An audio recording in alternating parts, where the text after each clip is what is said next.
Not many people have mental imagery as vibrant as Lauren or as blank as Neil. They are the two extremes of visualization. Adam Zaman, a professor of cognitive and behavioral neurology, wants to compare the lives and experiences of people with aphantasia and its polar opposite hyperphantasia. His team, based at the University of Exeter, coined the term aphantasia this year in a study in the journal Cortex.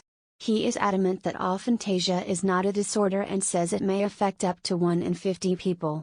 But he adds, I think it makes quite an important difference to their experience of life because many of us spend our lives with imagery hovering somewhere in the mind's eye which we inspect from time to time. It's a variability of human experience.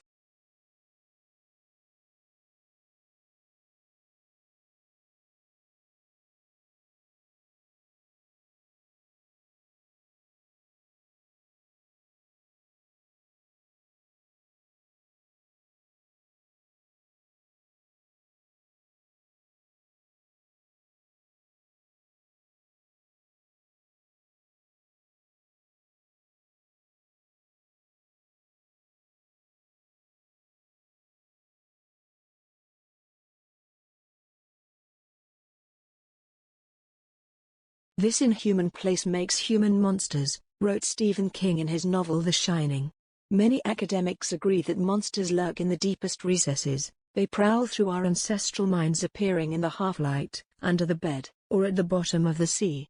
They don't really exist, but they play a huge role in our mindscapes, in our dreams, stories, nightmares, myths and so on, says Matthias Classen, assistant professor of literature and media at Aarhus University in Denmark, who studies monsters in literature. Monsters say something about human psychology, not the world. One Norse legend talks of the kraken, a deep-sea creature that was the curse of fishermen. If sailors found a place with many fish, most likely it was the monster that was driving them to the surface. If it saw the ship, it would pluck the hapless sailors from the boat and drag them to a watery grave.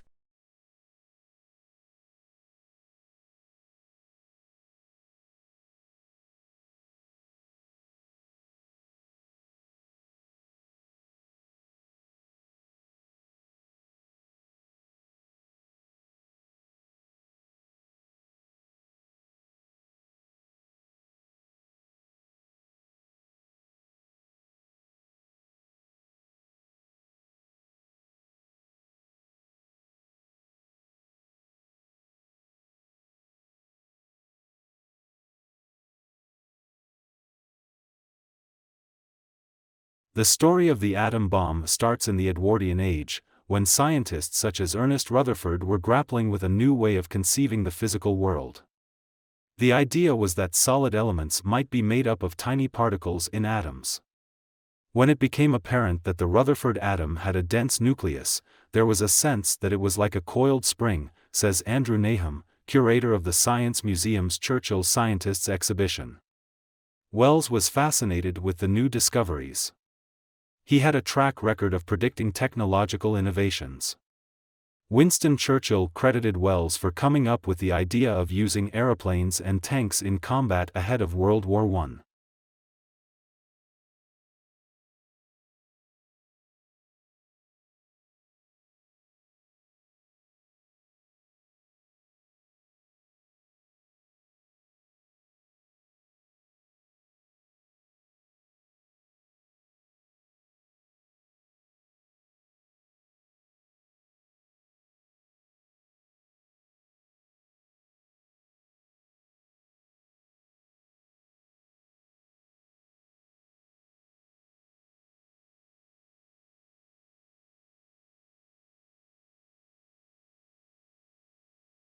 Not long ago, if you were a young, brash technologist with a world-conquering startup idea, there was a good chance you spent much of your waking life working toward a single business milestone, taking your company public.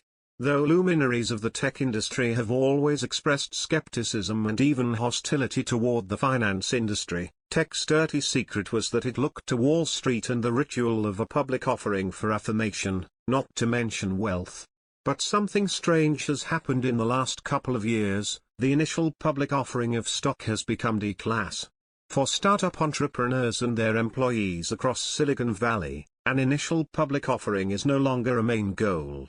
Instead, many founders talk about going public as a necessary evil to be postponed as long as possible because it comes with more problems than benefits.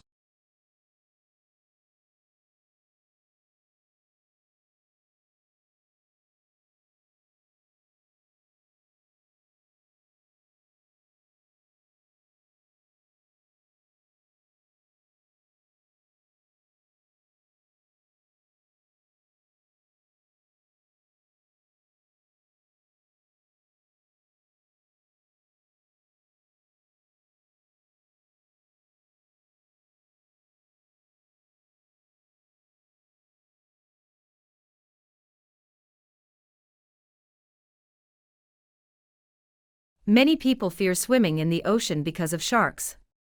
In some respects, this concern is well grounded. Humans are poorly equipped when it comes to electroreceptive defense mechanisms. Sharks, meanwhile, hunt with extraordinary precision. They initially lock onto their prey through a keen sense of smell. 2/3 of a shark's brain is devoted entirely to its olfactory organs.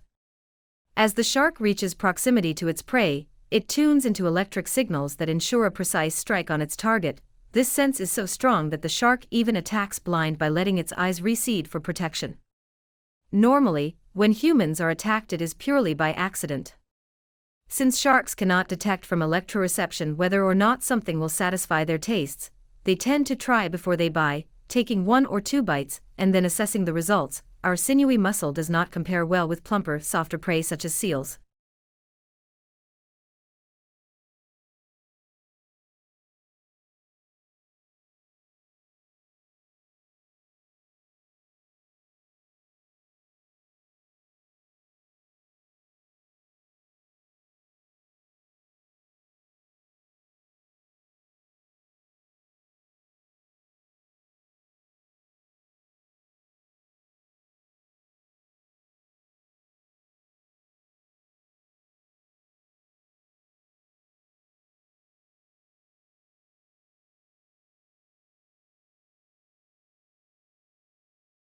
Tattoos don't have one historical origin point that we know of, but why do we English speakers call them all tattoos?